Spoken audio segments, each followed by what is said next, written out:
The Siege of Vienna, when Europe faced total collapse. In the summer of 1683, the Ottoman Empire, at the height of its power, unleashed a massive invasion aimed at Europe's heart. Leading an army of over 150,000 men, Grand Vizier Kara Mustafa Pasha moved with one goal: to capture Vienna and open the gates of Europe to Islamic conquest. The Holy Roman Empire, weakened and fragmented, stood unprepared. Across the continent, fear spread like wildfire. Vienna, known as the Shield of Christendom, became the front line. With just 11,000 defenders, the city faced impossible odds.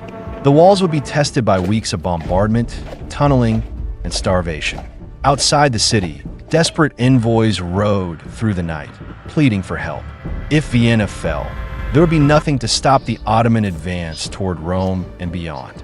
The fate of the continent now hinged on one city, and the courage of those within its crumbling walls. By July 14th, 1683, the Ottomans encircled Vienna. The city's supplies dwindled as bombardments shattered buildings and morale. Day and night, cannon fire pounded the bastions. Ottoman sappers dug tunnels beneath the walls, planting explosives meant to collapse entire sections. Inside, the Viennese prepared for the worst, baking sawdust into bread, melting church bells for bullets, and arming every able-bodied. Children ran messages, women carried water, and priests blessed the dying. Each day, a piece of the city slipped closer to ruin. The defenders, led by Count Ernst Rudiger von Starhemberg, held firm, but barely. Every breach was a near disaster. Each night brought fresh terror. The cries of the wounded, the smell of fire and blood. It was a city living on the edge of collapse. But far to the west, help was rallying. A massive Christian alliance was forming, with one name soon to echo through history: King Jan Sobieski. While Vienna burned, a miracle was forming in the distance. The Pope himself called for a united Christian force to repel the Ottoman threat. From Poland, King Jan Sobieski answered the call. A warrior king known for his strategic brilliance and valor, Sobieski led 30,000 men, including his elite winged hussars. From Bavaria, Saxony, and the Holy Roman Empire came tens of thousands more. This Holy League, an unlikely coalition of fractured states and rival leaders, knew that if Vienna fell, they would be next. Crossing the Danube, they moved swiftly through rugged terrain, facing supply shortages, internal mistrust, and the race against time. Every hour counted. Vienna could fall any day, but Sobieski's determination was unshakable. He pushed his men relentlessly, promising redemption, honor, and salvation. They marched not for conquest, but for survival, for Christendom, and for the souls behind Vienna's battered walls. On the eve of September 11th, 1683, the Allied forces camped on the hills above Vienna. Below, the city smoldered. The Ottomans believed victory was near, but Sobieski had climbed the heights and seen the enemy's full layout. He devised a bold plan: strike at dawn, surprise the Ottomans, and break their siege lines before they could regroup.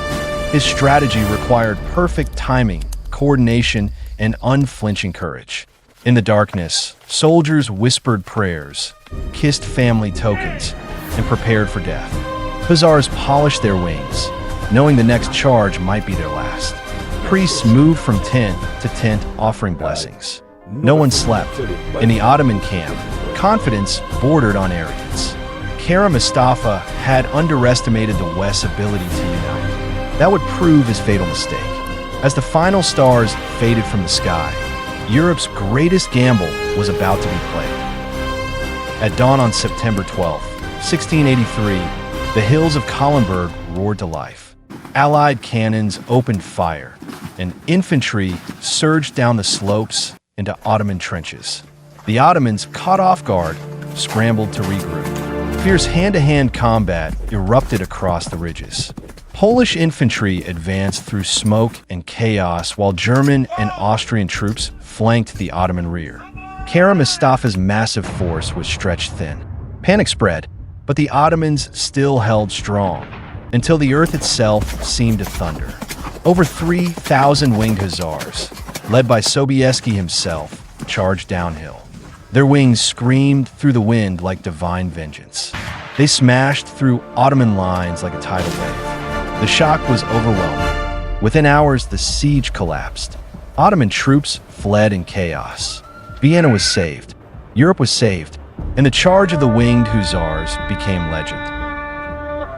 The battlefield was a ruin of ash, blood, and broken banners. Vienna had survived, but at a terrible cost. Thousands lay dead. The Ottoman dream of European conquest was shattered. Kara Mustafa, humiliated, would soon pay with his life, strangled with a silk cord by the Sultan's order. Jan Sobieski rode into Vienna not as a conqueror, but a savior. He entered St. Stephen's Cathedral and gave thanks. Europe would never forget his name. The battle marked a turning point. The Ottoman Empire, once unstoppable, began its long retreat from Europe. Christian kingdoms, once fractured, saw what unity could achieve. Vienna's walls were rebuilt, stronger than ever. The victory echoed across the continent, a testament to courage, faith, and the power of unlikely alliances. The tide had turned. Europe had held the line. Today, the Battle of Vienna remains a symbol of survival against overwhelming odds. The winged hussars, with their wings of iron and hearts of fire, live on in legend. Sobieski is remembered as the Lion of Leicester, a hero who turned the tide of history.